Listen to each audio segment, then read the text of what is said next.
BC news కి స్వాగతం. నా పేరు వరుణ్. ముందుగా బులెటిన్ల హెడ్లైన్స్ చూద్దాం.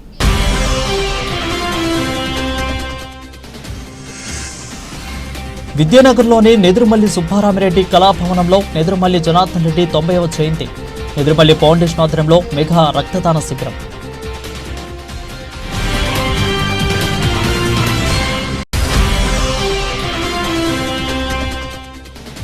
వాకాడు కేంద్రంలోని బాలకృష్ణారెడ్డి క్షేత్రానికి ఆవరణలో నెదురుమల్లి జనార్దన్ రెడ్డి 90వ జయంతి వేడుకలు. చిత్రపటానికి పూలమాలలు వేసి ఘనంగా నివాళులర్పించిన వెంకటగిరి వైసీపీ సమన్వయకర్త నెదురుమల్లి రామ్ కుమార్ రెడ్డి.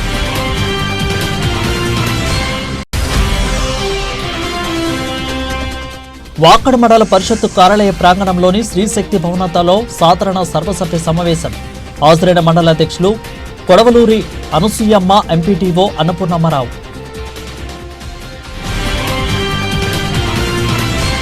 ఉమ్మడి ఆంధ్రప్రదేశ్ మాజీ ముఖ్యమంత్రి దివంగత నెదురుమల్లి జనార్దన్ రెడ్డి 90వ జయంతిని పురస్కరించుకుని తిరుపతి జిల్లా కోట మండలం విద్యానగర్లోని నెదురుమల్లి సుబ్బారామిరెడ్డి కళాభవనంలో నెదురుమల్లి ఫౌండేషన్ ఆధ్వర్యంలో మెగా రక్తదాన శిబిరాన్ని నిర్వహించారు. ఈ కార్యక్రమానికి హాజరైన ఫౌండేషన్ చైర్మన్ నెదురుమల్లి రామ్ కుమార్ రెడ్డి జనార్దన్ రెడ్డి పటానికి పూలమాలలు వేసి నివాళులర్పించారు. ఈ సందర్భంగా రామ్ కుమార్ రెడ్డి మాట్లాడుతూ తన తండ్రి జనార్దన్ రెడ్డి ఆశయాలను కొనసాగించే కార్యక్రమంలో భాగంగా తన జన్మదినాన్ని కూడా గుర్తుపుగా ప్రతి సంవత్సరం ఈ రక్తదాన కార్యక్రమంతో పాటు మరెన్నో కార్యక్రమాలు నిర్వహిస్తున్నట్లు తెలిపారు.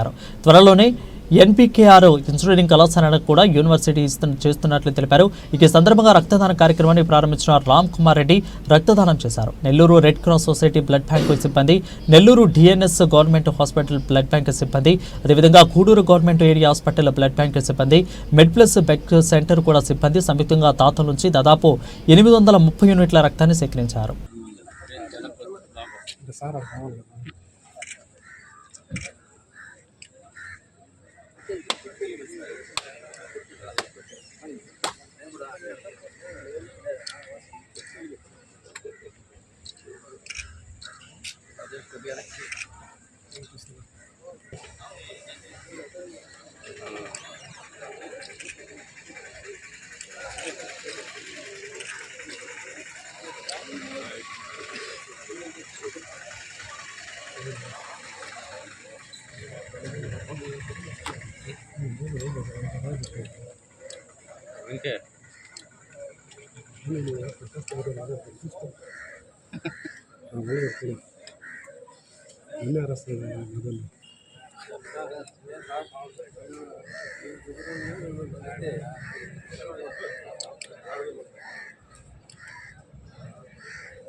గారి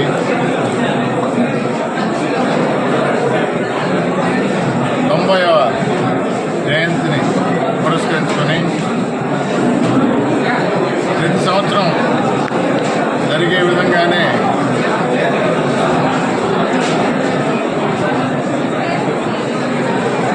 స్టూడెంట్సే కాకుండా ఆయన అభిమానులు,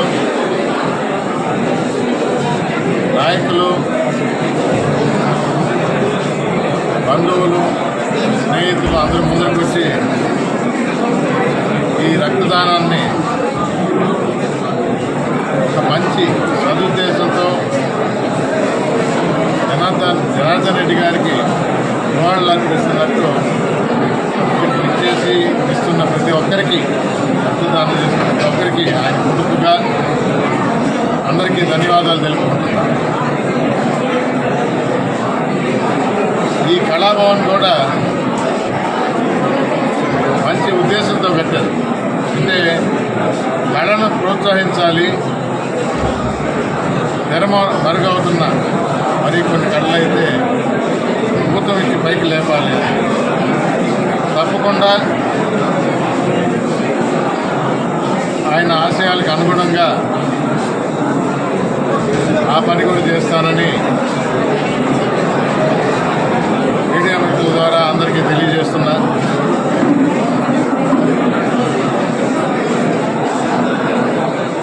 ఇక్కడికి వచ్చేసిన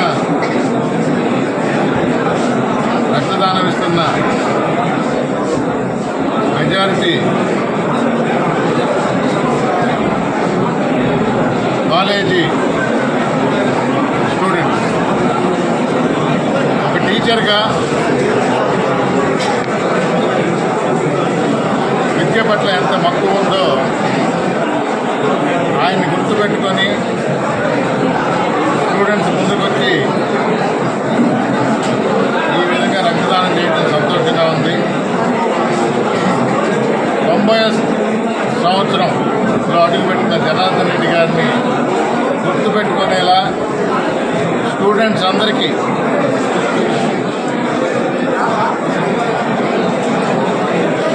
ఒక మంచి సంతోషకరమైన వార్తగా,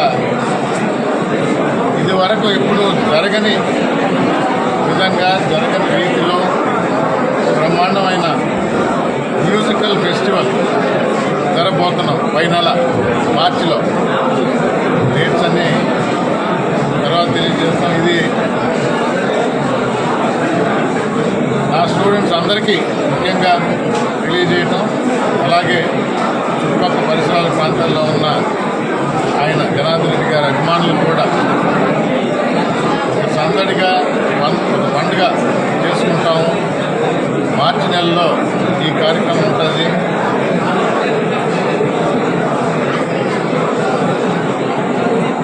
కళలో ఒక భాగమైన పురాతన కళల్ని తిరిగి రివైవ్ చేయాలనే కోరిక కూడా, దానికి అనుగుణంగా కూడా నేను నడుచుకుంటున్నాను. తప్పకుండా దాన్ని కూడా గుర్తు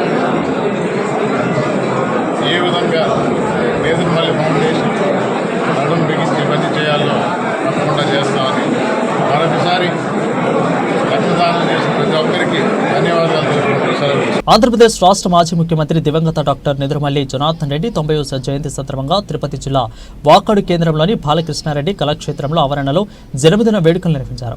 ఈ సందర్భంగా జనార్దన్ రెడ్డి తనయుడు వెంకటగిరి నియోజకవర్గ వైసీపీ సమన్వయకర్త నిద్రమల్లి రామ్ కుమార్ రెడ్డి జనార్దన్ రెడ్డి చిత్రపటానికి పూలమాలలు వేసి ఘన నివాళులర్పించారు. అనంతరం ఆయన మాట్లాడుతూ రాష్ట్ర రాజకీయాలే కాకుండా దేశ రాజకీయాలు సైతం శాసించిన వ్యక్తి వాకాడు ప్రాంత ప్రజలకు ఎప్పటికీ మర్చిపోలేని ఈ ప్రాంత ప్రజలకు ఎన్నలేని సేవ చేశాడని చెప్పారు. ఆయనకు రోల్ మోడల్ గా తీసుకుని తాను ఆయన మార్గంలోనే నేటి రాజకీయ పరిస్థితులను బట్టి తాను మారాల్సి వస్తుందని, నా జోలికి వచ్చిన వాళ్ళను కూడా నా జోలికి వచ్చిన సహించేది లేదని, అధికారంలో లేనిపోయినా కానీ ఎప్పుడు కూడా ప్రజల్లో ఉంటానని, అన్యాయంగా ప్రజలకు ఎలాంటి ఇబ్బందులు కలిగించిన అధికారులను వదిలేది లేదని ఆయన తెలిపారు.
కాలు మీద కాలు వేసుకొని ఇంట్లో కూర్చునేవాడు.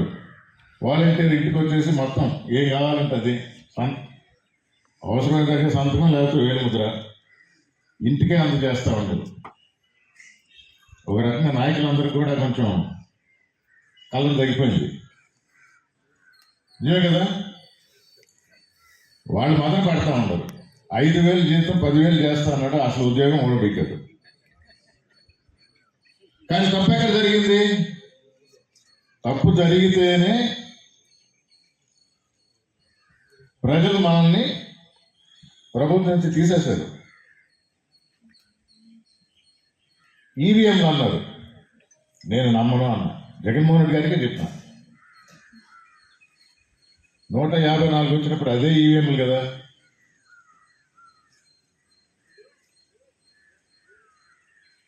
నాయకులు కార్యకర్తలు డీలా పడ్డారు. మనస్ఫూర్తిగా చేయలే. మనందరికీ తెలుసు కారణాలు. అవునా కదా? కొంతకాలం బయట ఉన్న తర్వాత మళ్ళా వద్దులే, మళ్ళా పవర్లో పోదామని మళ్ళీ అందరూ రెడీగా ఉన్నారు. కానీ మీకన్నా ముందు జగన్మోహన్ రెడ్డి గారు గుర్తించారు. నేను ప్రజలనే చూశాను, ప్రజలకే అని వాళ్ళని దృష్టిలో పెట్టుకొని ఈ పథకాలు రూపొందించాను. కార్యకర్తల్ని పక్కన పెట్టాను, నాయకుల్ని పక్కన పెట్టాను. అందుకనే ఈసారి జగన్ 2.0 కొత్త జగన్ అవతారం మీరు చూస్తారు. నా కార్యకర్తల్ని నేను పట్టించుకుంటాను, వారి గురించి మీరు చూడండి ఈ విధంగా చేస్తాను అని అర్థమైంది కదా? చెప్పాడు ఆయన. చెప్పాడా లేదా? ఏమో ఊపలేదు ఇంకా. అంటే మీరు చెప్పండి అని మాకు చెప్పారు. మేము చెప్తే నమ్మరండి, మీ మాట మీ నోటికిచ్చే రావాలి, అప్పుడే నమ్ముతారా అన్నాం. ఒకసారి ఆయన చెప్పిన తర్వాత దాన్ని మళ్ళా బదులుకు తీసుకువెళ్ళగలుగుతాం. నిజమే కదా?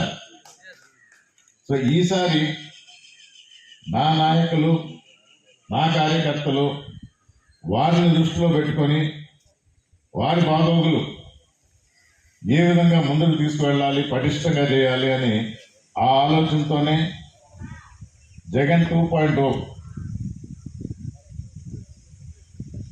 ఇది రెండో అవతారం కాదు, చిన్న తప్పులు సరిదిద్దుకొని ముందుకు సాగుతాము అని.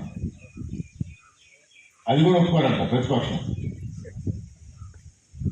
ప్రభుత్వంలో ఉన్నప్పుడు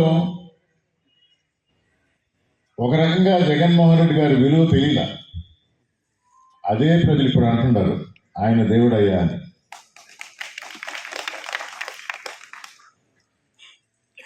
సంక్షేమ పథకాలంటే ఊరికే బటన్ నొక్కేసి అకౌంట్లో పట్టడం కాదు, అవసరాలు గుర్తించి దానికి అనుగుణంగా ఆర్థిక సాయం చేయటం.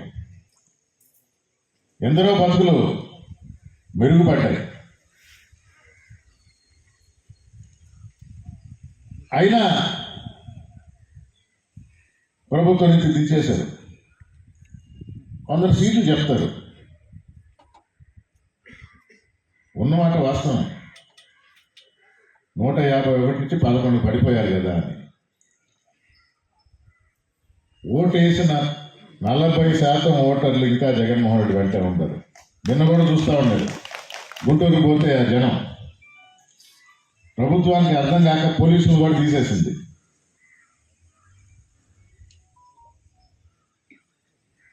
ఓడిపోయినప్పుడు 40%, ఓటు వేయని వారు ఇప్పుడు మదన పడుతున్నారు. ఈ అబద్ధాల కోరిక ఎందుకు ఓటేసాము, ఇది వరకు మోసపోయాము, ఆయన కదయ్యా దేవుడు, మా బావ గోగులు చూసుకుంటా ఉన్నాడు.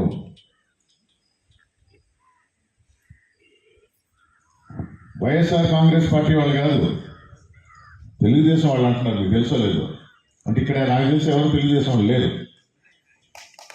మీడియా మిత్రుల ద్వారా ఇది న్యూస్ బయటకు పోవాలి. ఎందుకంటే కోత పడినప్పుడు వాళ్ళకు కూడా కోత పడింది. కులం మతం పార్టీ చూడకుండా జగన్మోహన్ రెడ్డి గారు అందరికీ పథకాలు అందిస్తున్న దానిలో పార్టీ వేరైనా ఒప్పుకోలేకపోయినా మొన్న సైకిల్ గుర్తు మీద ఓటేసినా ఈరోజు వాళ్ళు బాధపడుతున్నారు. ఎందుకేసానబ్బా ఈ చంద్రబాబు నాయుడుకి, మా ఆయన ఎప్పుడూ మోసం చేశారు. ఆయన చెప్పిన మాటలు విని ఓటేసాము. ఎక్కువ ఇస్తా అన్నాడు, ఎక్కువ సంగతి వదిలేసి అసలుకే ఎసరు పెట్టాడు. పని చేయబట్టే కేంద్ర అధిష్టాన వర్గం గుర్తించి ఆనాడు ముఖ్యమంత్రిగా ఉన్నటువంటి పివి నరసింహారావు గారి సహకారంతో ఇందిరా గాంధీ గారి దృష్టిలో పడి రాజ్యసభకు ప్రాతినిధ్యం వహించాడు. అటువంటి ఆధిపత్య కుటుంబాలను ఎదిరించి రాజకీయం ప్రవేశం చేసినటువంటి గొప్ప నాయకుడు అనుచరులుగా మనందరం సగర్వంగా భావిస్తామని చెప్పి నేను మనవి చేస్తున్నాను. 78 ఎన్నికలు వచ్చాయి. ఆనాడు పెద్ద పెద్ద రాజకీయ కుటుంబాలంతా జనతా పార్టీ పక్షం వెళ్ళిపోయినప్పుడు, ఇందిరాగాంధీ అధికారాన్ని కోల్పోయినప్పుడు, ఈ దేశంలో ఇందిరాగాంధీ తిరిగి అధికారం లేక రాదని చెప్పేటువంటి పరిస్థితులు ఉన్నటువంటి రోజుల్లో ఏదైతే రాజకీయంగా తనకు ఒక అవకాశం ఇచ్చిందో ఆ ఇందిరాగాంధీకి విధేయుడిగా ఈ రాష్ట్రంలో ఇందిరా కాంగ్రెస్ నడిపించినటువంటి అగ్ర శ్రేణి నాయకుల్లో జనార్దన్ రెడ్డి గారు ఒకరని చెప్పి నేను సవినయంగా మనవి చేస్తున్నాను. అటువంటి చరిత్ర కలిగినటువంటి గొప్ప వ్యక్తి జనార్దన్ రెడ్డి గారు. 78లో ఈ జిల్లాలో ఉండేటువంటి ఆధిపత్య కుటుంబాలు, అంతకుముందు శాసిస్తున్నటువంటి కుటుంబాలు, ప్రతి నియోజకవర్గంలో ఒకరు జనతా పార్టీ పక్షంగా, ఒకరు రెడ్డి కాంగ్రెస్ పక్షంగా పోటీ చేస్తే ఒక సామాన్యులను 78లో టికెట్లు ఇప్పించారు. తెలిపాడు ఈ జిల్లా ప్రజానేకానికి, ఈ రాష్ట్ర ప్రజానేకానికి కూడా ఆధిపత్య కుటుంబాలకు శాశ్వతంగా అవకాశాలు లేవు, సామాన్యుడు కూడా ఈ జిల్లాలో శాసనసభ్యుడయ్యేదానికి అవకాశం ఉందని చెప్పి చూపించినటువంటి గొప్ప వ్యక్తి జనార్దన్ రెడ్డి గారు. అందుకే అంటున్నాను, జనార్దన్ రెడ్డి గారి రాజకీయ ప్రవేశానికి ముందు రాజకీయం, తర్వాత రాజకీయం అని. 78 ఎన్నికల్లో ఉదాహరణకు చెప్తాం. సర్వేపల్లి నియోజకవర్గంలో గుణపాటి రామచంద్రారెడ్డి గారు అనేటువంటి ఆగర్భ శ్రీమంతుడు, కోటాను కోట్లు కలిగినటువంటి వ్యక్తి రెడ్డి కాంగ్రెస్ తరఫున వేస్తే, ఈనాడు 78 సంవత్సరాల రాజకీయ చరిత్ర కలిగినటువంటి ఆనం కుటుంబం నుంచి ఆనం భక్తవచ్చిరెడ్డి గారి జనతా పార్టీని వేస్తే ఒక సామాన్య కాంగ్రెస్ కార్యకర్త అయినటువంటి సివి శేషారెడ్డిని వాళ్ళిద్దరి మధ్య పెట్టి ఒక సామాన్యుడు కూడా ఈ ఆధిపత్య కుటుంబాలను ఓడించగలడని చెప్పి రుజువు చేసినటువంటి వ్యక్తి జనార్దన్ రెడ్డి గారు అని చెప్పి మనం చేస్తాం. చెప్పుకుంటూ పోతే 78 ఎన్నికల్లో ప్రతి నియోజకవర్గంలో సామాన్యులను శాసనసభ్యులను చేశాడు జనార్దన్ రెడ్డి గారు. అంతటితో పరిమితం కాలేదు. ఈ జిల్లాలో అనేక మంది చిన్న స్థాయి వరకు అంటే ఆ కుటుంబం తప్ప ఇంకొకరు ఎమ్మెల్యే అయ్యేటువంటి పరిస్థితి లేదు. ఒక సామాన్య నేపథ్యం ఉన్నటువంటి జనార్దన్ రెడ్డి గారు 72లో రాజకీయ ప్రవేశం చేసిన తర్వాత నెల్లూరు జిల్లా రాజకీయ చరిత్రను మార్చివేసినటువంటి ఉదంతం అని చెప్పి నేను సగర్వంగా మనవి చేస్తున్నా. 72వ సంవత్సరంలో అనేక రాజకీయ ఆధిపత్య కుటుంబాలు ఉన్నటువంటి ఈ నెల్లూరు జిల్లాలో 37 సంవత్సరాల వయసులో పెద్దల సభకు ప్రాతినిధ్యం వహించినటువంటి గొప్ప నాయకుడు జనార్దన్ రెడ్డి గారు.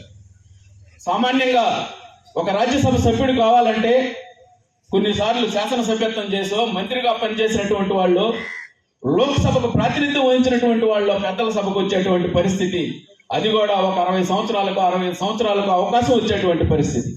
అటువంటిది 37 సంవత్సరాల వయసులో ఎటువంటి రాజకీయ నేపథ్యం లేనటువంటి కుటుంబం నుంచి వచ్చి ఒక రాజ్యసభకు ప్రాతినిధ్యం వహించడం అనేటువంటిది సామాన్యమైనటువంటి విషయం కాదు.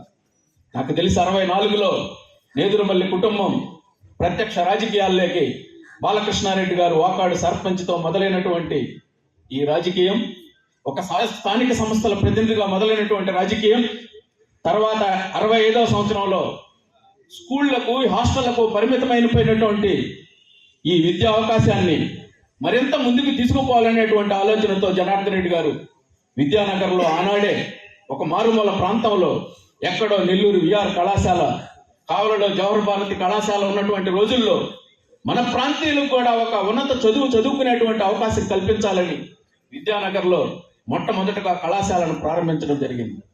ఆ కళాశాల ప్రారంభంతో తనకు ఈ యొక్క విద్యా రంగంలో విస్తృతమైనటువంటి పరిచయాలు వచ్చాయి. ఇతర జిల్లాల్లో కూడా అనేక మంది ఈ విద్యా రంగంలో ఉన్నటువంటి పెద్దలు పరిచయం అవడం, ఆ పరిచయంతో 1970లో తూర్పు రాయలసీమ నియోజకవర్గం నుంచి శాసన మండలికి ఆయన పోటీ చేయడం, ఈనాటి రాజకీయాల వల్లే ఈ రాజకీయ ఆధిపత్యం కలిగినటువంటి కుటుంబాలు జనార్దన్ రెడ్డి ఎదుగుదలను ఇష్టపడక కొన్ని వెన్నుపోట్లు పడవడం వల్ల ఆ రోజు ఓడిపోయాడు. ఆ ఓటమే జనార్దన్ రెడ్డి రాజకీయానికి మలుపు తిప్పింది. ఆయన ఓటమితో కుంగిపోకుండా కాంగ్రెస్ పార్టీకి అంకిత భావం కార్యక్రమాలకు ఆద్యుడు పడ్డాయన. రాజకీయాలు ఈరోజు మనందరం చూస్తున్నాం. ఈరోజు రాజకీయం చేయడం గొప్ప విషయం కాదు. సక్రమంగానో అక్రమంగానో 4 రూపాయలు సంపాదించినటువంటి వాళ్ళు గొప్ప నాయకులుగా వచ్చేస్తా ఉన్నారు. ప్రజా ఆమోదం లేకపోయినా, ప్రజా అభిమానం లేకపోయినా ఆయన వచ్చినటువంటి రాజకీయం అటువంటి పరిస్థితులు కాదు. ఒకసారి ఆలోచన చేస్తే, నెమరు వేస్తే, రాజకీయ నేపథ్యం ఉన్నటువంటి కుటుంబం నుంచి వచ్చినటువంటి వ్యక్తి కాదు జనార్దన్ రెడ్డి గారు. తన పినతండ్రి పూజ్యులు పద్మశ్రీ నేదురుమల్లి బాలకృష్ణారెడ్డి గారి స్ఫూర్తితో సేవా రంగంలోకి వచ్చారు. బాలకృష్ణారెడ్డి గారు చెప్పుకోవాల్సినటువంటి పరిస్థితి, ఆయన మొదట సేవా రంగంలో వాకాడు ప్రతిష్టను ఎంతో స్థాయికి తీసుకుపోయినటువంటి వాళ్ళు. ఈనాడు చదువు అనేటువంటిది అందరికీ అందుబాటులో ఉండేటువంటి పరిస్థితి. ఎప్పుడో 70-80 సంవత్సరాల క్రితం విద్య అందని ద్రాక్షగా ఉన్నటువంటి రోజుల్లో ఈ మారుమూల ప్రాంతంలో 100% బడుగు బలహీన వర్గాలు, హరిజనులు, గిరిజనులు, తాడిత వర్గాలు ఉన్నటువంటి ప్రాంతంలో చదువు అనేటువంటిది ఒక సామాజిక మార్పుకు బీజం వేస్తుందని చెప్పి 70-80 సంవత్సరాల క్రితం భావించి ఈ ప్రాంతంలో అనేక మంది అట్టడుగు వర్గాలు విద్యావంతులయ్యారంటే ఆయన ఆలోచన అని చెప్పి నేను ఈ సందర్భంగా మనవి చేస్తున్నా. అది స్ఫూర్తిగా తీసుకుని సేవా రంగంలోకి మొదట వచ్చి కేవలం సేవ ద్వారానే పేద ప్రజలకు అనుకున్నటువంటి స్థాయిలో మనం ఉపయోగపడలేం. వాళ్ళ జీవితాలలో మార్పు రావాలంటే రాజకీయాల్లోకి రావాలనేటువంటి ఒక ఆలోచన చేసినటువంటి వ్యక్తి. ఆనాడు రాజకీయం సామాన్యమైనటువంటి విషయం కాదు. ఒకసారి ఆలోచన చేస్తే ఈ నెల్లూరు జిల్లా రాజకీయాలు, ఈ రాజకీయ చరిత్రను ఒకసారి ఆలోచన చేస్తే జనార్దన్ రెడ్డి గారికి ముందు రాజకీయం, జనార్దన్ రెడ్డి గారి తర్వాత రాజకీయం అని తప్పకుండా నేను ఒక అభిమానిగా కాదు, నేను నిర్ద్వందంగా దాన్ని చెబుతూ ఉన్నా. దానికి కారణం ఉంది. ఆయన రాజకీయాల్లోకి రాకమునుపు నెల్లూరు జిల్లాను కొన్ని కుటుంబాలు శాసించేటువంటి పరిస్థితి. ఒక నియోజకవర్గం అంటే తిరుపతి జిల్లా వాకాడు మండలం పరిషత్తు కార్యాలయంలో ప్రాంగణంలోని శ్రీ శక్తి భవనంలో మండల అధ్యక్షురాలు కొడవలూరి అనసూయమ్మ అధ్యక్షతన ఎంపీటీఓ అన్నపూర్ణారావు ఆధ్వర్యంలో సాధారణ సర్వసభ్య సమావేశం నిర్వహించారు. ఈ కార్యక్రమంలో మండలంలోని జమీన్, కొత్తపాలెం, నెల్లిపూడి, కల్లూరు, మంటింబాక పంచాయతీల సర్పంచ్లు విద్యుత్ R&B శాఖలపై ఘాటుగా స్పందించారు. ఈ శాఖల అధికారులకు ఎన్నిసార్లు మా సమస్యలు చెప్పుకున్నా ఎటువంటి పరిష్కారాలు చూడడం లేదని, తుపిలిపాలెంలోని గిరిజన కాలనీలో విద్యుత్ ట్రాన్స్ఫర్ల కిందనే ఉందని, దానిని వెంటనే మరమ్మతులు చేసి ప్రమాదం లేకుండా చేయాలని గతంలో జరిగిన సర్వసభ్య సమావేశంలో చెప్పినటువంటి ఎటువంటి స్పందన లేదని, దానిపై చర్యలు తీసుకోవాలని తెలిపారు.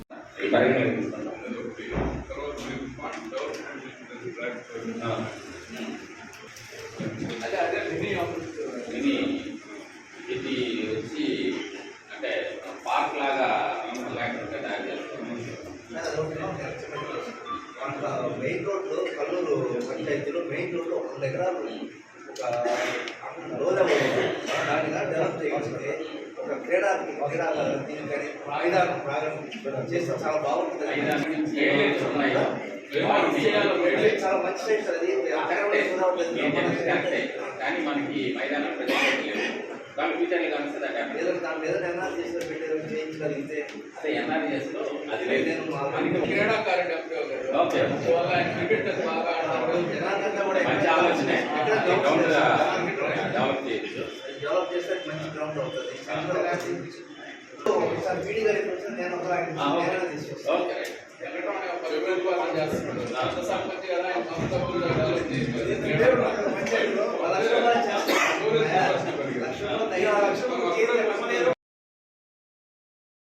మన లోకల్గా నాకు తెలిసింది కూడా ఏంటంటే ఏదన్నా ఒక ప్రభుత్వం సంబంధించి ఒక మీటింగ్ జరుగుతుందంటే అక్కడ ఉన్న సర్పంచ్కో లేదా ఎంపీటీస్కో ఖచ్చితంగా దాంట్లో ఇన్వాల్వ్ చేసే కార్యక్రమం ఇది చేయాలి సార్. కొన్ని రకాలు చేయడం లేదు. అది ఎందుకు అట్లా చేయడం లేదో కానీ అధికార పార్టీ ఒత్తిడిలో చేయడం లేదో లేకపోతే మీరే మర్చిపోయి చేస్తున్నదో దాన్ని ఒకసారి మళ్ళీ రిపీట్ కాకుండా దానికి ఖచ్చితంగా ఎవరు గారు కానీ మీరు కానీ దాన్ని మీరు ప్రత్యేకించి గమనించవలసిందిగా నేను తెలియజేసుకున్నా అవకాశం ఇచ్చిన పెద్దలకు నమస్కారం. 100 kV ట్రాన్స్ఫార్మర్ ఒకటి ఉంది, 2 అడుగుల ఎత్తులో ఉంది. పసిపిల్లలు తిరుగుతున్నారు, మూగజీవాలు అక్కడే తిరుగుతుంటాయి, పశువులు తిరుగుతుంటాయి. ప్రతి ఒక్కరికి ఇబ్బందిగా ఉంది. 5 సంవత్సరాల నుంచి చెప్తున్నాం దాని గురించి. దానికి మెటీరియల్ పెద్దగా అవసరం ఏం లేదు. 2 స్తంభాలు వెనక జరిపి ట్రాన్స్ఫార్మర్ పక్కన మారిస్తే సరిపోతుంది. ముందుకు జరపాలంటే మనకు ఆ లైన్లు లేవు, స్తంభాలు లేవు, ఇవన్నీ చెప్పొచ్చు. వెనక్కి జరిపితే 2 స్తంభాలు వెనక్కి దానికి దిమ్మిలో అవన్నీ కావాల్సింటే కూడా మేము కట్టిస్తామని చెప్పాము. కానీ ఇప్పటి వరకు దాని మీద ఎటువంటి చర్యలు తీసుకోలేదు. ఇంతకుముందు ఒకసారి యాక్సిడెంట్ హెచ్డీ లైన్ తెగిపడి కూడా మనిషికి ఉన్నంత కాలిపోయి చనిపోయిన సంఘటనలు ఉన్నాయి. కాళ్ళు చేతులు తీసేసిన సంఘటనలు కూడా ఉన్నాయి. గత సమావేశాల్లో కూడా దీని గురించి నేను ప్రస్తావించుంటాను, కానీ దాని గురించి పట్టించుకోవాలా. గంగనపాళ్యంలో 2023 డిసెంబర్లో అప్పుడు తుఫాను దెబ్బతిన్న స్తంభాలకు రీప్లేస్మెంట్ కొన్ని స్తంభాలు ఇచ్చారు. కొన్ని నిలబెట్టారు, కొన్ని రోడ్డు పక్కన అంటే పడుకోబెట్టారు. ఆ నిలబెట్టిన స్తంభాలు కూడా కాపులు దానికి తెలిపితే కనుక వచ్చేదానికి పనికి రావడం లేదు. అప్పటి నుంచి ఇప్పటి వరకు దానికి లైన్లు లాగలేదు. ట్రాన్స్ఫార్మర్ ఉండే స్తంభాలు కూడా కొన్ని ఇరిగిపెట్టి వాటిని కూడా మార్చలేదు ఇప్పటి వరకు. ఇంకా ఘోరమైన విషయం ఏంటంటే ఎస్సీ కాలనీలో ఒక వీధి, ఎస్టీ కాలనీలో ఒక వీధి, ఇప్పటి వరకు పవర్ సప్లై ఆ వీధిలోకి లేదు. 1.5 సంవత్సరం క్రితం అప్పుడు ఏడీ గారు ఇద్దరు వచ్చారు, ఎస్టిమేషన్లు వేసుకున్నారు, స్కెచ్లు వేసుకున్నారు. 4 రోజుల లోపల దాన్ని కరెంట్ లాగుతామని చెప్పారు. ఇప్పటి వరకు పట్టించుకోవడం, ఎప్పుడు అడిగినా మెటీరియల్ లేదని చెప్తున్నారు. ఈ పక్కన మామిడి తోపు, దాని పక్కన వాటి ఊరికి చివరిలో గిరిజన కాలనీకి సంబంధించిన నేను చెప్పిన లైన్, పాములు కానీ కుక్కలు కానీ నక్కలు ఇవన్నీ అయ్యే ఉన్నాయి. ఆ 2 రీప్లేస్మెంట్ ఇచ్చిన స్తంభాలకి సంబంధించి వాటి లైన్లకి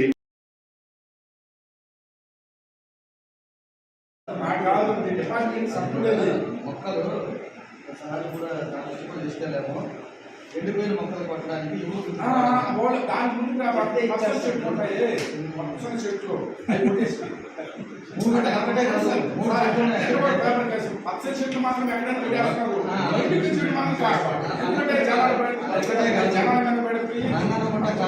ఉంది. కోట క్లాస్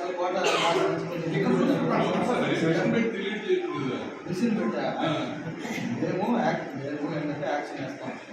యాక్షన్ ఒకసారి 4 సార్లు ఇచ్చాం.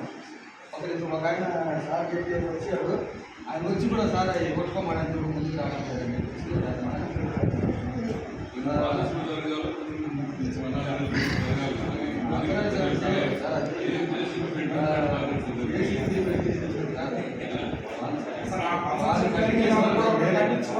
స్కిల్గా గీయాలి. జనాలకి ఇబ్బందికరమైనవి మాత్రం చూడాలి, జనాలకు ఇబ్బంది కలిగేవి మాత్రం చేసేస్తాం.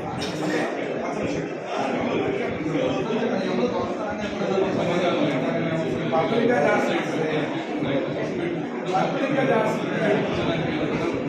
జరుగుతున్నటువంటి సర్వసభ్య సమావేశానికి విచ్చేసినటువంటి ప్రజాప్రతినిధులు, మండల స్థాయి అధికారులు, పత్రికా విలేకరులందరికీ నమస్కారం. గత సర్వసభ్య సమావేశంలో మనం ఒక నిర్ణయం తీసుకోవడం జరిగింది. ఎంపీడీఓ గారు ఈ సమావేశాన్ని నిర్వహిస్తున్నటువంటి కీలకమైనటువంటి అధికారి. ఆ రోజు తీసుకున్నటువంటి నిర్ణయం ఏదైతే మండల స్థాయి అధికారులు ఉన్నారో వీలైనంత వరకు దాదాపు ఇది ఒక మ్యాండేటరీ, ఇదేమి మనం పిలిస్తే 100% రావాల్సినటువంటి అవసరం ఉంది. 73వ రాజ్యాంగ సవరణ ద్వారా దీనికి ఒక ప్రత్యేకమైనటువంటి ప్రతిపత్తి ఉండేటువంటి సమావేశం. తప్పకుండా మండల స్థాయి అధికారులు వీలైనంత వరకు రావాలి. ఇది లేని పరిస్థితిలో రాకుంటే ఒక రెస్పాన్సిబుల్ వాళ్ళ సబార్డినేట్ పంపించాలనేటువంటిది ఇది ఖచ్చితంగా రాజ్యాంగబద్ధంగా నిర్ణయించినటువంటి సమావేశం. దీనికి రావడంలో చాలామంది రావడం లేదు. ఒకవేళ అది కాకుండా ఇక్కడ ప్రజాప్రతినిధులు రీచ్ చేసేటువంటి ఇష్యూస్ మనం నోట్ చేసుకొని నెక్స్ట్ మీటింగ్లో ఏది అలాని గుట్టింబాకు సర్పంచ్ ఇష్యూ రేజ్ చేశాడు, జువినెట్టు సర్పంచ్ ఇష్యూ రేజ్ చేశాడు, దానికి పరిష్కారం ఏమన్నా చేయగలిగామా ఈ 3 నెలల లోపల, పరిష్కారం చేయలేకపోతే ఏ పరిస్థితిలో చేయలేకపోతున్నాం అనేది ఒక రిప్లై ఇద్దామని చెప్పి ఒక ఆలోచన చేశారు. దాన్ని ముందు కొనసాగిస్తే ఇక్కడికి వచ్చేటువంటి ప్రజాప్రతినిధులు అభిప్రాయం ఏ విధంగా ఉందంటే మనం ఏదో ఒకటి చెప్పడం, ఆ సమావేశం అయిపోయింది 3 నెలల తర్వాత పట్టించుకునేవాళ్ళు లేడనేటువంటి ఒక అపప్రదన మూట కట్టుకున్నాం ఈ సమావేశం. కాబట్టి భవిష్యత్తులోనైనా వీలైనంత వరకు మండల స్థాయి అధికారులు ఈ సమావేశానికి రాబట్టడం, ఆ సమావేశంలో రేజ్ అయినటువంటి ఇష్యూస్ని వాటి సమాధానం నెక్స్ట్ మీటింగ్లో కంపల్సరీ ఏదో జరిగాను జరగకపోయాను వాళ్ళు రిప్లై ఇస్తే ప్రజాప్రతినిధులు వచ్చేదానికి కూడా ఈరోజు జనరల్ బాడీ ఉందని చెప్తుంటే మొక్కుబడిగా వస్తున్నారు కానీ ఇంట్రెస్ట్గా రావటం లేదు. ప్రజాప్రతినిధులు ఏముంది అక్కడికి వస్తున్నాం, ఒక ఇష్యూ రేజ్ చేస్తాం అనేటువంటిది ఒక ఆలోచన చేస్తే ఒక మోడల్గా ఉంటుందని చెప్పి ఈ సందర్భంగా ఎంపీడీఓ గారికి తెలియజేస్తాం. ఇక ఉపన్యాసంగా కాకుండా స్పెసిఫిక్ ఇష్యూస్ మీద కొన్ని ఇష్యూస్ ఎగ్జాంపుల్, నేను ఒక 6 నెలల ముందు దిశ మీటింగ్ కలెక్టర్ గారు ఆల్ టాప్ డిస్ట్రిక్ట్ అఫీషియల్స్ వచ్చినటువంటి మీటింగ్లో ఈ అంగన్వాడీ బిల్డింగ్స్ గురించి రేజ్ చేశారు. దాదాపు 14 బిల్డింగ్లు 2014-19లో ఎన్ఆర్ఈజీఎస్ ఒక 5 లక్షలు ఇస్తే స్లాబ్ వేసి వదిలేసినటువంటి బిల్డింగ్. ఆ తర్వాత 1924లో నాడు నేడు కింద కొన్ని అంగన్వాడీ బిల్డింగ్స్ ఉన్నాయి. నాకు తెలిసి దాదాపు 20 బిల్డింగ్లు ఆల్మోస్ట్ ఫినిషింగ్ స్టేజ్లో 3-4 లక్షలు ఖర్చు పెడితే అవి ఉపయోగం లేకొచ్చే పరిస్థితి అనేక మీటింగుల్లో చెప్పుకుంటున్నాం. కానీ కలెక్టర్ గారు చాలా క్లియర్గా చెప్పారు, నా దగ్గర ఎన్ఆర్ఐజీఎస్ ఇచ్చేదానికి ప్రొవిజన్ ఉంది, నేను ఇస్తాను, మీ దగ్గర నుంచి ప్రపోజల్ లేవని చెప్తాను. పంచాయతీరాజ్ని అడిగారు, పంచాయతీరాజ్ వాళ్ళు మాకు రిలీజ్ అయి ఉండేదని చెప్పారు, వాళ్ళు ఐసీడీఎస్ వాళ్ళ మీద చెప్పారు, ఐసీడీఎస్ వాళ్ళు మాకు ఇన్ఫర్మేషన్ లేదు. కనీసం ఇప్పుడైనా దీని మీద ఒక మీటింగ్ పెట్టి ఐసీడీఎస్ వాళ్ళతో సర్పంచులతో ఎక్కడెక్కడ ఇన్కంప్లీట్గా ఉన్నాయని ఎంపీడీఓ గారైనా కలెక్టర్ గారి దృష్టికి ప్రజాప్రతినిధుల ద్వారా తీసుకుపోతే అవి అందుబాటులోకి వస్తే పేద పిల్లలు చదువుకునేటువంటి స్కూల్స్ ఉపయోగపడతాయనేది నెంబర్ 1. నెంబర్ 2, నాడు నేడు కార్యక్రమం ఫస్ట్ ఫేజ్లో వాకాడు మండలంలో ఉండేటువంటి ప్రాథమిక ఆరోగ్య కేంద్రాలు బాలెడ్డిపాళెంకు 2 కోట్ల రూపాయలు, చిన్నతోటకు ఒక 65 లక్షలు, నిడుగుర్తికి ఒక 65 లక్షలు, 3,30 లక్షలతో ఒక ప్యాకేజ్ కింద టెండర్ పిలిస్తే టెండర్లో ఏజెన్సీ ఫిక్స్ చేసినటువంటి కాంట్రాక్ట్ 5 సంవత్సరాల్లో మొదలు కాకపోతే అనేక సభల్లో చెప్తా వచ్చాను. అది కూడా నేను కలెక్టర్ గారి దృష్టికి తీసుకుపోయాను. అది కూడా మెడికల్ ఆఫీసర్స్ డిఎంఎండ్హెచ్ఓ దృష్టికి తీసుకుపోతే ఈరోజు బాలెడ్డిపాళెంలో పరిస్థితి తెలుసు, మెడికల్ ఆఫీసర్ ఉంటారు, కనీసం మీరు ఓపీ చూసేదానికి కూడా మీకు రూమ్ లేనటువంటి పరిస్థితి ఉంటుంది.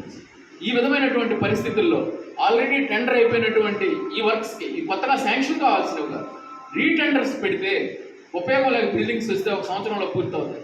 ఈరోజు 5 కోట్ల రూపాయలతో కట్టుకున్న వాకాడ్ బిల్డింగ్ ఇనాగ్రేషన్ కాబట్టి ఇది 2 కోట్లతో ఉండేది. టెండర్ ఆ కాంట్రాక్టర్ అలసత్వం వల్ల జరిగేదాన్ని క్యాన్సిల్ చేయొచ్చు, అది డిపార్ట్మెంట్ దృష్టికి తీసుకోవాలి. దాని మీద మీ వైపు నుంచి కూడా మీరు డిఎంఎండ్ దృష్టికి తీసుకుపోతే మన అధికారులు కూడా పైకి తీసుకుపోతారు. ప్రజాప్రతినిధులుగా మేము కూడా కలెక్టర్ దృష్టికి తీసుకుపోయేదానికి తీసుకోతుంది. ఇకపోతే ఇరిగేషన్ ఈ మండలంలో లాంగ్ పెండింగ్ ఇష్యూ. గూండ్లు మాన్యాలన్నట్టు కొత్త చెరువులో ఏదైతే ల్యాండ్ ఎక్విజిషన్ చేయాలో అవార్డు కూడా పాస్ చేయడం జరిగింది లాస్ట్ గవర్నమెంట్ హయాంలో. ఒక కల్లూరు ఇంకా అవార్డు పాస్ చేయలేదు. ఇప్పుడు ఆ వర్క్స్ మొదలు పెట్టాలంటే ఆ జైగా పెండింగ్ వర్క్స్ ఒక 2 నెలలు టైం ఉండేటువంటి అవకాశం ఉంది.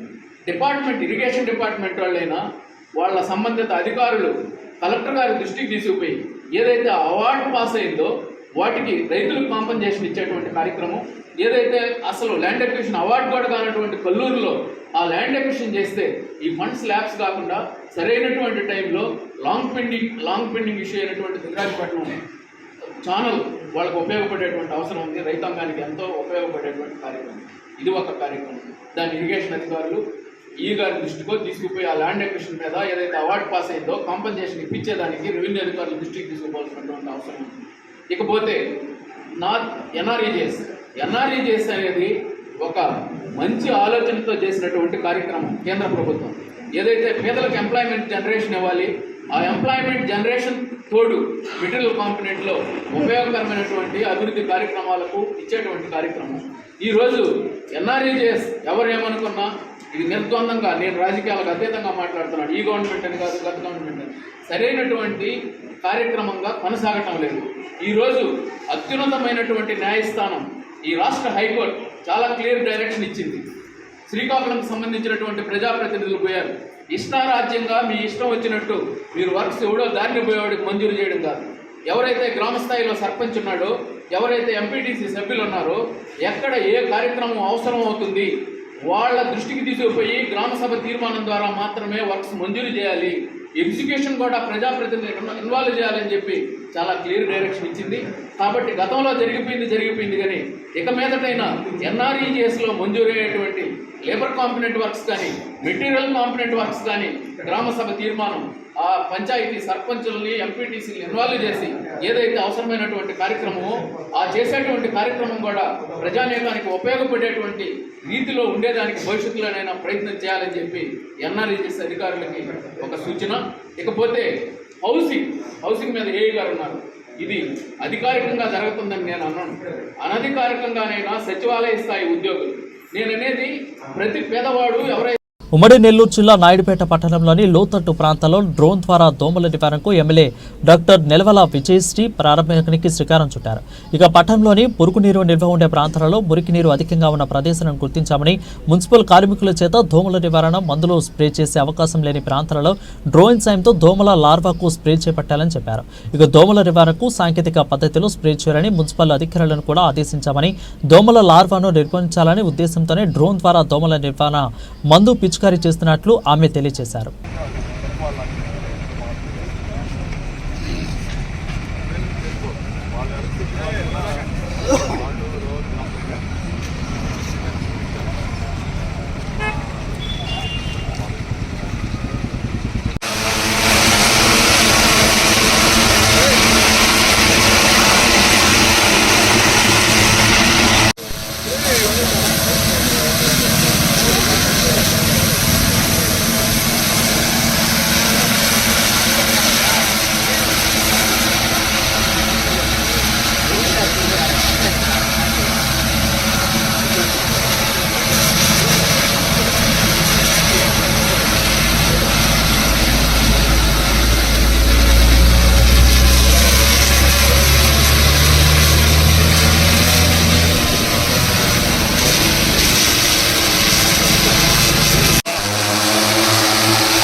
ఆంధ్రప్రదేశ్లో ప్రభుత్వం 9 విశ్వవిద్యాలయాలకు వైస్ ఛాన్సలర్లను నియమించింది. ఇక పలువురు వైస్ ఛాన్సలర్లు వారి విశ్వవిద్యాలయాల బాధ్యతలు స్వీకరించారు.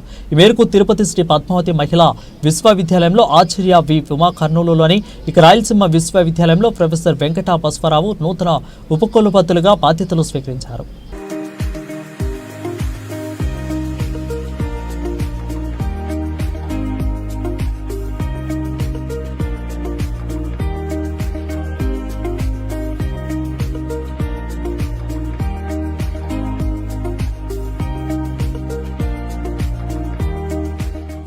ఈ పదవి తీసుకోవడం అంటే చాలా పెద్ద బాధ్యతగా నేను భావిస్తున్నాను. అయితే గత 40 సంవత్సరాలుగా ఈ యూనివర్సిటీలోనే నేను సర్వీస్ చేస్తూ ఉండడం వల్ల యూనివర్సిటీ గురించి పూర్తి అవగాహన ఉంది అనే అండర్స్టాండింగ్ తోటి నేను యూనివర్సిటీని ఇంకా అభివృద్ధి చేయడానికి కృషి చేయగలను అనే ఒక ధైర్యము, ఒక సంకల్పము నాకుంది. ప్రస్తుతం యూనివర్సిటీ చాలా మంచి పొజిషన్లో ఉంది. NAC A+ గ్రేడ్లో ఉన్నాము. అయితే NIRF ర్యాంకింగ్ మాత్రం 101 to 150 బ్యాండ్లో ఉన్నాము. ఇది కూడా ప్రతి సంవత్సరం ఇంప్రూవ్ అవుతూనే ఉంది. ప్రస్తుతం దాని మీద మేము ఫోకస్ చేయాల్సిన అవసరం ఉంది. అయితే మాకు PM ఉషా 100 crore గ్రాంట్ రావడంతో 4.5 crores తోటి ఈ మధ్య మేము రీసెర్చ్ ప్రాజెక్ట్స్ని ఫ్యాకల్టీ అందరికి కూడా ఇవ్వడం జరిగింది. ప్రతి ఒక్కళ్ళు కూడా ఈ ప్రాజెక్ట్స్ ద్వారా కనీసం 2 స్కోపస్ ఇండెక్స్ కానీ లేకపోతే వెబ్ ఆఫ్ సైన్స్ జర్నల్స్లో కానీ పబ్లిష్ చేయడం జరుగుతుంది. పేటెంట్స్ కూడా గత కొన్ని సంవత్సరాల్లో బాగా ఇంప్రూవ్ అయినాయి. ప్రస్తుతం మాకు 51 పేటెంట్స్ ఉన్నాయి. ఈ రీసెర్చ్ ద్వారా ఇంకా కూడా అభివృద్ధి చెందడానికి అవకాశం ఉంది. Thank you for all the employees and teaching, non teaching staff of the Rayalaseema university. I'm very happy to join here as a vice chancellor. అండ్ ఇది వైస్ ఛాన్సలర్ అనేది చాలా బాధ్యతతో కూడుకున్న పని. సో అందరి సహకారంతో యూనివర్సిటీలో ఉన్న ప్రాబ్లమ్స్ని ఒకసారి సమీక్షించుకొని దాంట్లో ఏ సమస్యకి ప్రాధాన్యత ఇవ్వాలి అది ప్రభుత్వం దృష్టికి తీసుకెళ్ళి నేను నా సాయశక్తుల యూనివర్సిటీ డెవలప్ చేయడానికి ప్రయత్నిస్తానని ఈ జాయినింగ్ సందర్భంగా పెట్టుకోగలం. మీరందరూ కూడా సహకరిస్తారని కోరుకుంటున్నాను. అలాగే ఈ బాధ్యతలు అప్పచెప్పిన ఆంధ్రప్రదేశ్ గవర్నమెంట్కి, నారా చంద్రబాబు నాయుడు గారికి, నారా లోకేష్ గారికి నా కృతజ్ఞతలు తెలుపుకుంటున్నాను. బులెటిన్ ముగించే ముందు మరొకసారి హెడ్లైన్ చూద్దాం.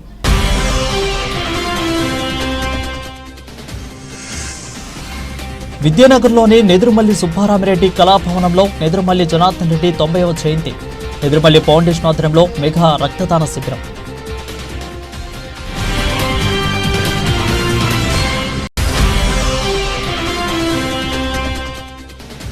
వాకాడు కేంద్రంలోని బాలకృష్ణారెడ్డి క్షేత్రానికి ఆవరణలో నెదురుమల్లి జనార్దన్ రెడ్డి 90వ జయంతి వేడుకలు.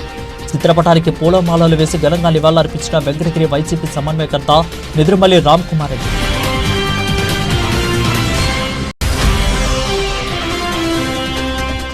వాకాడు మండల పరిషత్తు కార్యాలయ ప్రాంగణంలోని శ్రీశక్తి భవనతలో సాధారణ సర్వసభ్య సమావేశం. హాజరైన మండల అధ్యక్షులు కొడవలూరి అనసూయమ్మ, ఎంపీటీఓ అన్నపూర్ణమ్మరావు.